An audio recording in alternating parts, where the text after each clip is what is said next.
Assalamualaikum warahmatullahi wabarakatuh. Para mahasiswa yang berbahagia, selamat bertemu kembali di kuliah generator uap.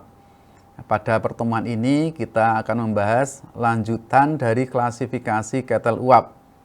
Yang akan kita bahas pada pertemuan ini adalah ketel uap pipa-pipa air. Pada ketel uap pipa-pipa air dididihkan di dalam pipa ya, sedangkan gas asap itu mengalir di luar pipa. Ketel uap jenis ini biasanya dengan kapasitas yang besar. Nah, kita dapat perhatikan gambar-gambar ini ya, dua gambar ini ini merupakan contoh dari ketel uap pipa-pipa air. Nah, keuntungan dari ketel uap pipa-pipa air ini adalah yang pertama mampu dioperasikan pada tekanan kerja yang sangat tinggi. Jadi bisa tinggi, bisa sangat tinggi. Kemudian kapasitas uap juga dapat tinggi sampai sangat tinggi. Efisiensi ketel uap menjadi lebih tinggi. Kemudian juga memungkinkan pemanasan awal yang sangat cepat. Namun juga memiliki kerugian, yaitu antara lain konstruksinya itu rumit, ya, sehingga pengoperasian, perawatan, dan perbaikannya itu menjadi lebih sulit, lebih rumit gitu ya. Nah, dengan demikian juga memerlukan kualitas air isian yang lebih tinggi. Jadi syarat air isiannya itu lebih tinggi. Nah, air di dalam ketel uap itu harus bersirkulasi. Tidak boleh ada air di dalam ketel yang tidak ikut bersirkulasi.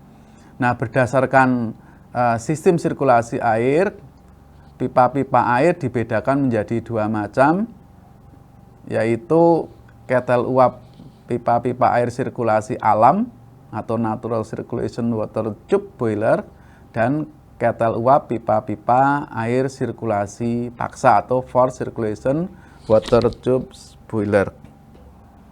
Mari kita perhatikan dua gambar ini ya.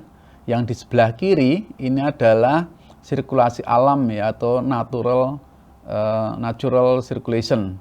Sedangkan yang di sebelah kanan ini adalah sirkulasi paksa ya, atau forced or pump circulation. Nah, seluruh dinding di dalam pipa itu harus terbasahi dengan air. Jika ada bagian dinding pipa yang tidak terbasahi, maka akibatnya kekuatan bahan-bahan pipa itu akan menjadi rendah ya, karena terjadi overheat ya, sehingga mudah rusak atau bahkan mudah patah. Kemudian penyerapan kalor dari gas asap itu menjadi lebih rendah. Karena apa? Karena daya serap panas dari uap itu jauh lebih kecil daripada daya serap panas dari air. Nah, distribusi temperatur dari dinding pipa ini ya, kalau kita lihat gambar berikutnya ini, yang di sebelah kiri itu dinding pipa bersinggungan dengan air ya, itu temperatur pipanya itu segini. Sedangkan yang di sebelah kanan itu dinding pipa bersinggungan dengan uap ya, ini uap ya, di dalam ini temperaturnya ini di sini ya, jadi lebih tinggi. Nah, pipa-pipa didih dapat dikelompokkan menjadi dua macam, yaitu pipa didih radiasi dan pipa didih konveksi. Pipa didih radiasi adalah pipa didih yang disusun mengelilingi ruang bakar.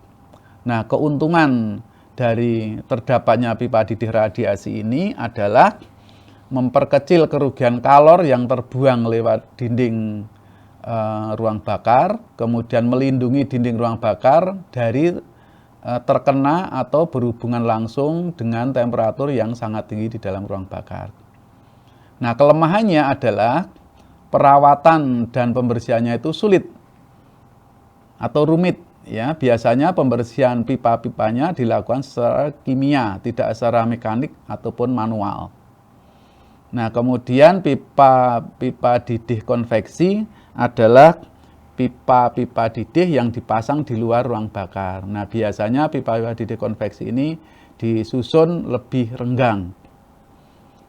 Nah, berikutnya adalah kettle uap pipa air dengan sirkulasi paksa atau forced circulation boiler.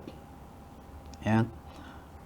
Forced circulation boiler itu dibagi menjadi dua ya, one stroke boiler dan recirculation boiler. Ini adalah one stroke boiler, jadi yang sekali lewat. Jadi kalau kita perhatikan ini apinya ya dari burner ini, dari burner nomor 9 ini apinya, kemudian airnya itu ini dari pompa masuk ke economizer gitu ya, kemudian ke sini ke heater nomor 4, kemudian masuk ke ruang bakar ya, dipanaskan di pipa-pipa didih ini, karena di dalam ruang bakar makanya namanya pipa didih radiasi, kemudian keluar menjadi uap jenuh atau saturated steam, kemudian dialirkan ke superheater dan keluar dari superheater ini didapatkan superheated steam atau uap panas lanjut. Nah, berikutnya ada recirculation boiler.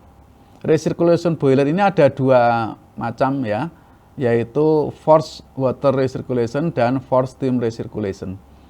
Yang sebelah kiri ini adalah contoh dari water recirculation. Jadi airnya itu yang disirkulasi ini ya. Ini masuk ke sini dipanaskan, kemudian masuk di tangki campuran uap dan air, kemudian ini airnya turun lewat down comer tube gitu ya, kemudian kembali lagi masuk ke sini dan seterusnya. Nah, contoh kettle uap seperti ini adalah kettle uap Lamon. Sedangkan gambar yang di sebelah kanan itu forced steam recirculation boiler, jadi steamnya yang diresirkulasi. Jadi sebagian uap disirkulasikan untuk mendidihkan air. Ya, jadi di sini ya pendidihkan airnya. Contohnya misalnya adalah kettle uap Lufler. Nah, contoh yang lain dari kettle uap pipa-pipa air misalnya adalah kettle uap Babcock Wilcox. Ini biasanya kapasitasnya sangat besar. Ya, ini. Demikian tadi telah kita diskusikan mengenai klasifikasi kettle uap bagian yang kedua, yaitu mengenai kettle uap pipa-pipa air. Terima kasih Anda telah mengikuti dengan tekun dan lutut. Insya Allah kita ketemu lagi di pertemuan berikutnya. Wassalamualaikum warahmatullahi wabarakatuh.